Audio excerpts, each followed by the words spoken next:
Dahsyatnya amalan subuh.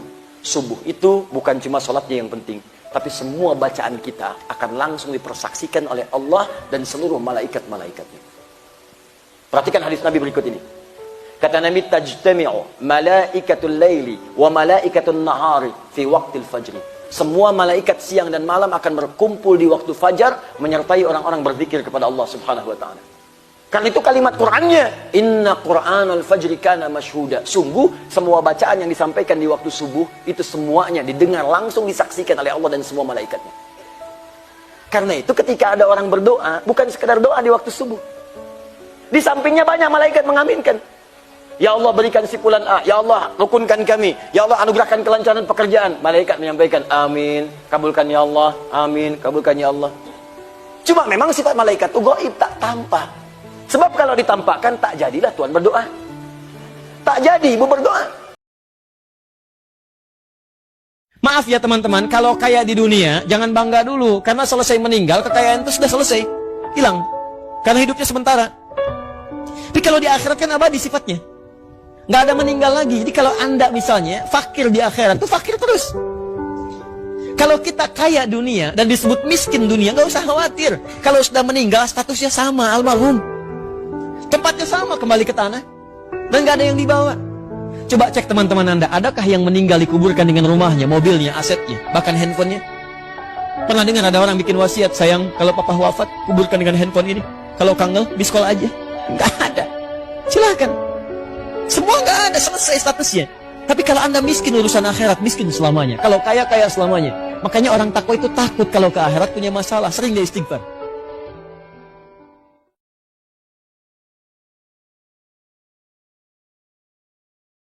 Kalau ada orang berbuat buruk sama kita, fitnah, ghibah, kita sakit hati nih, baik, sabar, cobaan lagi datang. Dan yang diperintahkan dalam agama memaafkan orang itu, walaupun pahit, udah maafin. Perintah agama itu, maafin dulu. Terus Anda bilang, enak benar Ustaz, dia ghibah saya, dia fitnah saya, kita maafin. Iya, maafin. Lalu bagaimana jalan keluarnya? Dia enak sudah berbuat salah, nggak perlu khawatir. Allah akan menghukum seseorang selama dia belum memenuhi syaratnya. Apa syaratnya kalau orang buat salah? Hah? Minta maaf.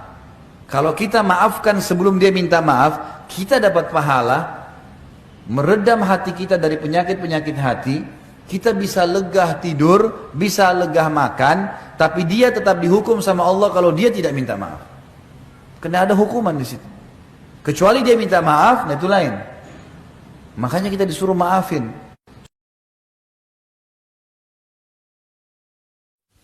Lihat mata Anda di cermin yang penuh dengan dosa. Tatap wajah Anda yang penuh dengan dosa. Tatap lisan kita yang banyak maksiat. Tatap tangan kita yang pernah berbuat buruk. Tatap kaki kita yang melangkah pada maksiat. Apakah layak untuk menjadi ahli surga? Kenapa Anda begitu ringan meminta kepada Allah Firdaus, sementara Anda tidak buktikan dengan ikhtiar? Dan itu baru Anda, belum anak Anda. Apa Anda ridha masuk surga sementara anak-anak Anda berteriak masuk neraka? Tolong saya, tolong saya. Akan tiba satu masa semua orang sudah gak peduli. Saya. Lupa dengan anak, lupa dengan suami, lupa dengan istri, lupa dengan ibu, lupa dengan ayah. Dan mereka teriak minta tolong, tolong saya, tolong saya. Apa yang Anda bisa kerjakan? Karena itu Anda usaha. Ayo berubah. Apa yang Anda kumpulin dunia? Dunia itu mudah, kecil. Kalau ada nilainya hanya sebesar sayap nyamuk saja, Allah gak akan berikan kepada orang yang beriman. Kita mesti berubah.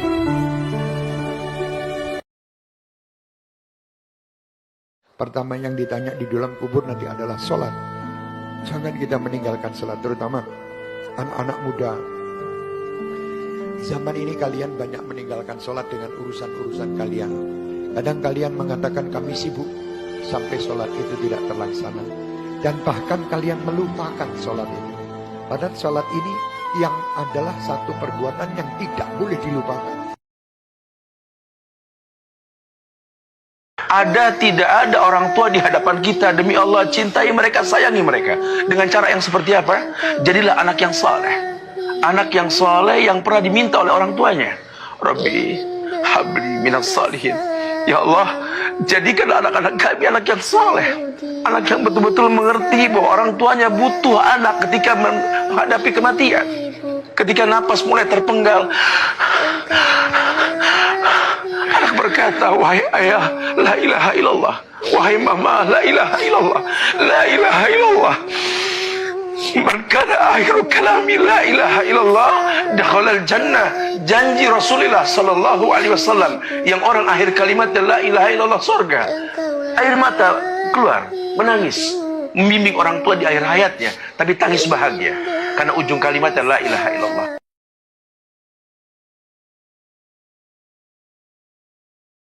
We're going to have a clip now of a lecture I gave about 15, 16 years ago.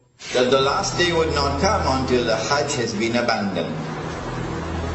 But the last day would not come until the Hajj has been abandoned. When do you presume that the Hajj will be abandoned? Let me see if any of the sisters have an answer. When Dajjal prohibited from going, yes. What event is likely to take place which will cause the abandonment of the Hajj? Big war, correct.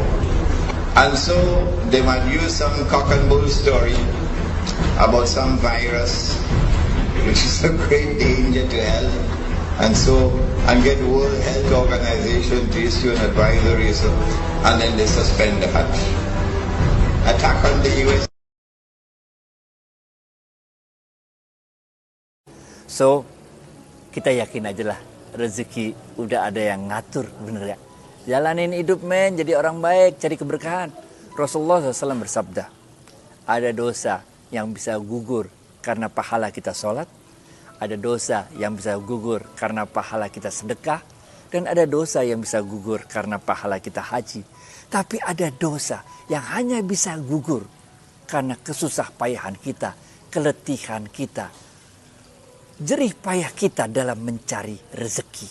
Nah ini men. Jadi kalau kita nyari pakai cara yang halal, nyarinya itu, capeknya itu, nggak ketemunya itu, pahala semua men. Ada 3 hal. Kalau kita lakukan 3 hal ini, insya Allah rezeki berkah. Dan ada 3 hal. Terserah agamanya apa nih. Kalau lakuin 3 hal ini, maka rezeki lu seret. Yang buat rezeki kita berkah, yang pertama, bakti sama orang tua. Rasulullah SAW mengatakan, siapa-siapa yang berhenti mendoakan orang tuanya, maka Allah pun akan berhenti memberikan rezeki padanya. Jadi bakti sama orang tua men, penting banget. Yang kedua, silaturahim, gaul. Pandai-pandai membawakan diri, main di sana, main di sini, banyak teman men. Banyak teman, banyak rezeki. Yang ketiga, berbagi kepada sesama, sedekah. Bukan aja berbagi uang, berbagi apa aja yang bisa kita berbagi, benar gak? Kalau ente lakuin ini, maka ente berkah rezekinya. Tapi sebaliknya. Jadi dalam ilmu tasawuf disebutkan bahwa rezeki yang paling rendah itu adalah harta. Rezeki yang paling tinggi itu adalah kesehatan. Ente kaya tapi sakit, bagaimana men? Duit habis untuk bayar doang, benar gak? Rezeki yang paling utama itu adalah anak-anak yang soleh-soleha. Benar ya? Asik kan punya anak soleh-soleha? Dan rezeki yang paling patut disyukuri itu adalah husnul khotimah. Mengakhiri permainan ini, mengakhiri hidup kita ini dengan akhir yang baik. Husnul khotimah.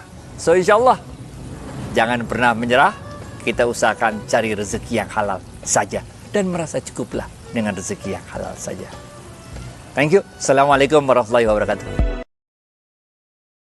Wajah-wajah kita di padang mahsyar tidak lagi seperti ini. Ada mukanya seperti ular. Kata Nabi, siapa yang muka ular? Mereka yang suka menjilat-jilat. Ini di kantor bupati banyak begini. Cepat. Ada juga orang itu pegawai kayak tidak punya lagi harga diri di depan bupatinya. Ya Pak, terserah Bapak. Wah. Cemen lu men. Ya. Yang kedua kata Nabi, ada juga nanti yang mukanya seperti anjing. Siapa muka anjing ya Rasulullah? Beliau menjawab, mereka yang disogok dan menyogok. Nah, ini termasuk anggota DPR nanti yang terpilih karena nyogok. Ada begitu di sini? Ada? Nah, kau salah, kenapa kau pilih? Tapi kau larang, tapi kau bilang, wane piro. Nah. Lalu kata Nabi, ada juga nanti yang mukanya seperti tikus. Ya Rasulullah, siapa muka tikus? Mereka yang suka mengambil barangnya orang. Nah, ini yang ini di sini, ya, yang suka korupsi. Dan disuruh pikul itu hasil korupsinya. Saya kalau lihat itu orang korupsi 3 miliar, 10 miliar, setengah mati dia pikul nanti itu. Dia bilang mahasiswaku 10 miliar uang dolar Singapura Ustaz itu dikantongi Ji. Saya bilang kau bayangkan uang Singapura, uang koin apa? Uang koin 10 miliar pikul kau itu. Ada juga kata Nabi yang nanti mukanya seperti kuda. Siapa muka kuda ya Rasulullah? Nabi menjelaskan mereka yang suka mendahului imam ketika sholat berjamaah. Nah, ini anak muda ini yang banyak. Imam belum turun, dia sudah turun. Imam belum naik, dia sudah naik. Ditanya, kenapa kok cepat sekali? Dia bilang, ini orang tua Ustaz. Sudah lowbat, saya masih full charge. Tak boleh begitu bos. Ya? Ini juga imam kadangkala harus perhatikan. Ada juga kadangkala imam membalik-balik sunnah Rasul. Nabi jelaskan, kalau kau jadi imam, ringkaskan bacaan solatmu. Ini baru jadi imam, mau takbir aja sudah lama. Gajah itu muakkak mani bawaan selesai. Ada juga yang begitu. Kata Nabi, ringkaskan bacaan solatmu. Ringkas. Yang kedua kata Nabi, bacalah yang umumnya orang hafal. Tujuannya apa? Satu, orang bisa khusyuk mengikuti kalau yang dia baca hafal. Coba kalau imamnya membaca kul huwallahu ahad, anak-anak juga ikut di belakang kul huwallahu, karena dia hafal. Begitu imam membaca surah Al-Baqarah ayat 10 sampai 115, la haula wala quwwata illa billah. Dia khusyuk dengan bacaannya, kita khusyuk dengan hayalan. Kita mau ikut, tidak dihafal, mau ruku, belum selesai, terpaksa kita baca semua itu di dinding. Keadaan keuangan masjid, pengeluaran, saldo, waduh. Sudah dibaca satu tripleks, belum selesai bacanya imam, dibaca lagi kalender Persatuan Guru Republik Indonesia cabang Kabupaten Tanah Bumbu. Selesai lagi, belum selesai imam, dibaca lagi bajunya orang caleg DPR RI nomor urut 7 dari Partai Nasdem. Dibaca semua Pak. Siapa yang salah? Siapa salah? Imam. Makanya kata Nabi, baca yang umumnya orang hafal dan ringkaskan. Aku ceraikan kau karena kau yang minta. Aku nggak ada minta cerai. Tapi kau paksa aku suruh milih antara kau atau emakku. Ya aku pilih emakku lah. Tapi aku mau abang pilih aku, bukan mak abang. Gila kau. Memangnya kau siapa? Merasa bisa ngalahkan emak aku.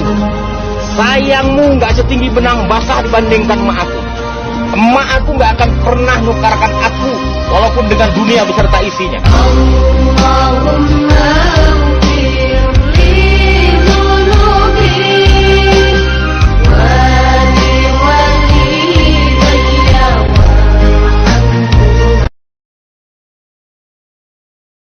Apa sama berbakti sama orang tua dengan berbakti sama mertua?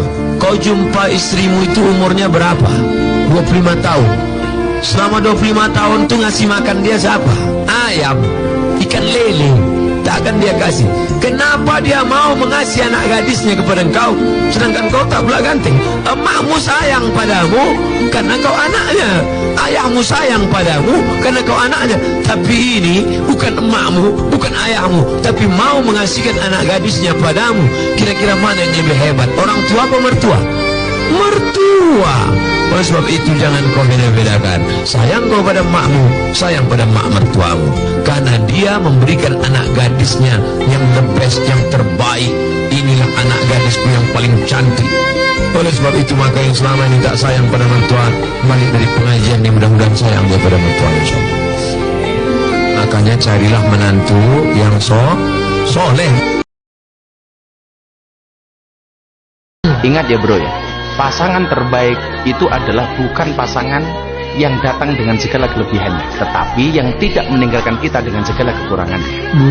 Itu yang penting ya. Saya ulangi ya, pasangan terbaik bukan yang datang dengan segala kelebihannya, tetapi yang tidak meninggalkan kita dengan segala kekurangannya. Jangan cari pasangan yang sempurna, tapi terimalah pasanganmu dengan cara sempurna. Jangan sampai bapak tiap malam tadarus ngaji antara maghrib isya, anak gadis kita gentayangan di jalan. Itu tanggung jawab kita. Ingat ketika Rasulullah sakaratil maut, apa pesan beliau? Ada 3 pesan beliau. Beliau tidak pesan jaga warisanmu, jaga kebunmu, jaga rukomu, jaga mobilmu. Tidak. Nabi ingatkan, jaga perempuan di antara kalian.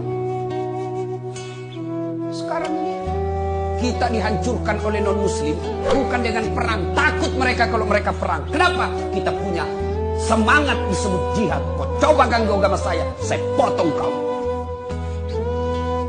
Bagaimana mereka menghancurkan kita? Dia hancurkan perempuan-perempuan kita. Karena perempuan adalah tiang negara.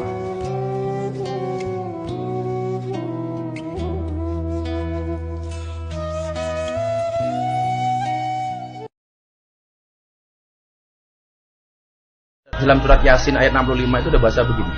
Al-yawma nakhtimu ala afwahihim wa tukallimuna aydihim wa tashhadu arjulum bima kanu yaksibun. Satu hari di mana mulut terkunci, tangan berbicara, kaki menjadi saksi. Saya mendapatkan jawaban ini Mas Arya, Mas Jadi. Saya pulang dari Taiwan. Dari Jumat gua bimbing lu masuk Islam kan. Hari Sabtu gua berangkat ke Taiwan, ngaji di Taiwan, pulang naik pesawat. Gua mikir, kenapa yang berbicara kok tangan mulut terkunci? Karena hari ini banyak orang berbuat dosa dan selalu dari tangan, melalui postingan, melalui Twitter, melalui Facebook, Instagram dan sebagainya. Maka saya berwasiat kepada diri saya, kepada Mas Dedi, kepada Mas Arya di sini, jadikan medsos sebagai wasilah untuk mendapatkan ridho Tuhan.